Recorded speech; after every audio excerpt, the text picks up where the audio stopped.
runtii maanta qisadaan idiin wadaa waa mid aad u xanuun badan. qisadan waxay ku saabsan tahay ilmaha yar. ilmaha yar waxa uu dawo ka soo xaday farmashiyaha oo uu wado hooyadii oo jiran. nin ayaa soo orday wuxuu ku dhahay, maxaa ka rabtaa ilmaha yar? waxay ku dhahday dawo ayuu ka soo xaday. dawadii ayuu siiyey. wuxuu ku dhahay magacaa Qaasim ayuu dhahay. kadib waxa uu ku dhahay, xaggee dawada ula ordaysaa?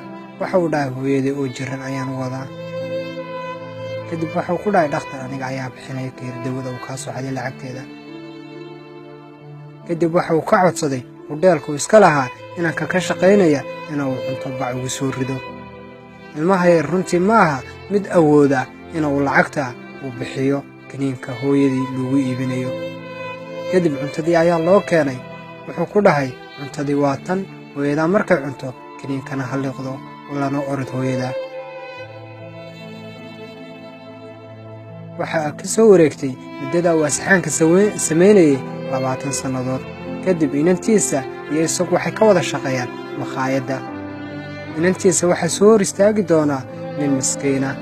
ninkaa miskiinka oo ka codsaday inay raashin ay siiso. aabbaheed ayay la hadashay. aabbaheed waxa ugu soo riday bac raashin isaga oo samaynaya asxaankii kale. kadib aabbaheed waxa uu soo galay madbakha. runtii waxaa aad u haya xanuun uu la shaqayn kari waayey. waxa uu istaagay madbakha dushiisa. kadib waxa uu awoodi kari waayey inuu sii taagno ama uu shaqadii sii wato. dhulka ayuu ku dhacay. gabadhu way qayliday oo waxay ku dhahday, aabbo maxaa kugu dhacay? aabbo mayma maqlaysid miyaa? aabbo maxaa kugu dhacay? runtii xanuunka ku dhacay waxau ahaa mid uu dhakhtar la galo.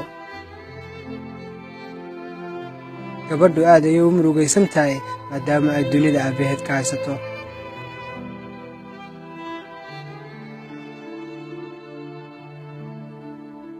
xanuunka hayaa ma aha mid xala ilaa operation uu gala mooyaane. kadib dhakhtarku wuu soo baxay oo wuxuu soo kaxeeyey gabadha. wuxuuna ku dhahay informationka uu tag ama qolada warbixinta bixisa xafiiskooga u tag. xafiiska ayay timid oo waxay weydiisay aabbaheed xaaladiisa ama wax laga raba inay bixiso. kadib liiska lacagta ay bixinayso ayaa loo dhiibay. waxay ogaatay lacagta meesha ku qoran ayna awoodin inay bixiso. gabadha waxa ay ku noqotay walbahaar iyo warwar maadaama lacagta meesha ku qoran ayna awoodin inay bixiso. runtii aad ayay ula yaabtay dhibaatada haysta. waxay iska tagtay makhaayadii way ka fikirayso aabbaheed lacagta dhinacay uga keeni lahayd. aabbaheed waa mid ay aad u jeceshahay. kadib makhaayadii ayay isku dayday in ay iibiso. nin ayaa u imaaday oo albaabka ka soo galay iyada oo murugta hayso aana la soo koobi karayn. ninka waxa uu sameeyey jaag ay lacagta ay u baahnayd uu ku qoran yahay ayuu siiyey. runtii way eegtay jaagga oo waxay ogaatay lacagta dhakhtarka laga dalbaday in ay iyada tahay. way faraxday oo waxa ay timid dhakhtarkii aabbaheed uu ku jiray operation-ka. waxay dhahday lacagtii operation-ka lagu bixinayay waa tan. runtii hadda waa mid aad u faraxsan. sida wejigayga ka muuqata waxa ay ku rajo dhowdahay in uu aabbaheed bardhow u soo kici doono.